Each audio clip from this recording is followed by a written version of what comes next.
అందరికీ నమస్కారం. నేను క్రైమ్ అవేర్నెస్ ఛానల్లో వీడియో ఇస్తున్నాను. వాస్తవానికి ఎస్పీ ఛానల్ ఇవ్వాలి, బట్ ఎవరి ఛానల్ ఇస్తున్నాను ఎందుకో తెలుసా?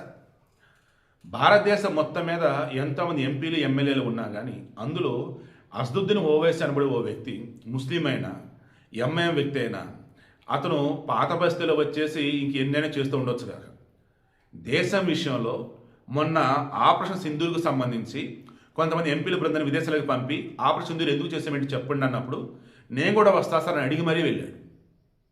భారతదేశం గొప్పతనం చెప్పాడు. పాకిస్తాన్ చీల్చి చెండాడాడు. అండ్ పాకిస్తాన్ కూడా హడావుడి చేస్తూ ఎంఐఎం సపోర్ట్ ఇస్తే మీరెవర్రా మాకు సపోర్ట్ ఇవ్వడానికి, ఛత్ ఇది మా దేశం రా భయ్య అన్నాడు.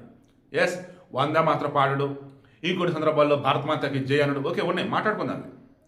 బట్ దేశం విషయానికి వచ్చినప్పుడు అతను స్పందించే విధానం ఎంత గొప్పగా ఉండిద్దంటే, ఈరోజు బంగ్లాదేశ్కి $3 మిలియన్ ఇండియన్ సపోర్ట్ అనేది మీరు అన్నారు.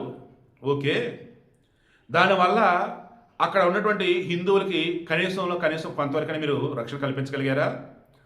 మీరు ఈ రకం బలంగా సపోర్ట్ ఇస్తున్నారే, మరి అధికంగా హిందువులు ఉండే భారతదేశంలో మనం సపోర్ట్ అందుకుంటూ ఉన్నాం, మరి మన దగ్గర మైనారిటీలుగా ఉన్నటువంటి హిందువులని మనం జాగ్రత్త కాపాడుకోవాలి కదా అని బంగ్లాదేశ్ ఎవరన్నా ఆలోచించిందా?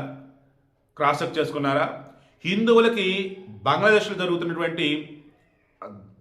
దక్కుతున్నటువంటి రక్షణ ఏంటిది? హిందువులు బంగ్లాదేశ్లో ఎదుర్కొన్నటువంటి ఇబ్బందులు ఎన్ని మీకు తెలియదా? బంగ్లాదేశ్లో హిందువుల రక్షణ కోసం మీరేమైనా చేశారా? ఇప్పటికీ మీరు బంగ్లాదేశ్ సాయం అంటూ ఉన్నారు.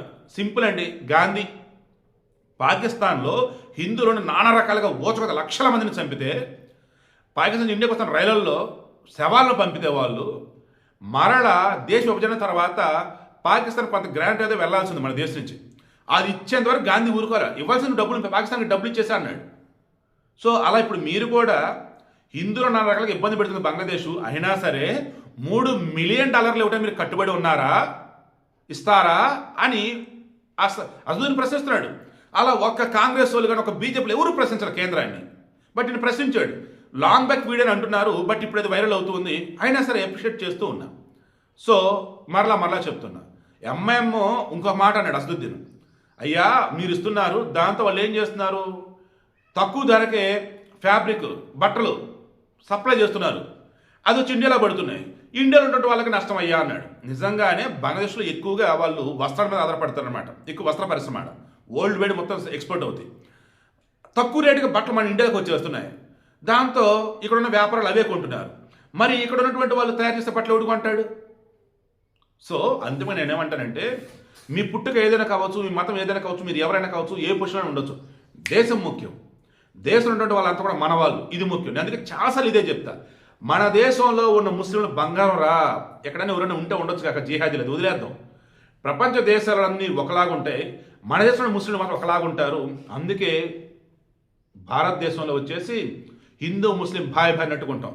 కొంతమంది ఎదవలు ఉంటారు, నొప్పుకుంటా. ఆ ఎదవల వల్ల అందరూ ముస్లిం అంటే తప్పు పట్టదు. అసదుద్దీన్ ఓవైసీకి సంబంధించి మనం మాట్లాడుకుందాం.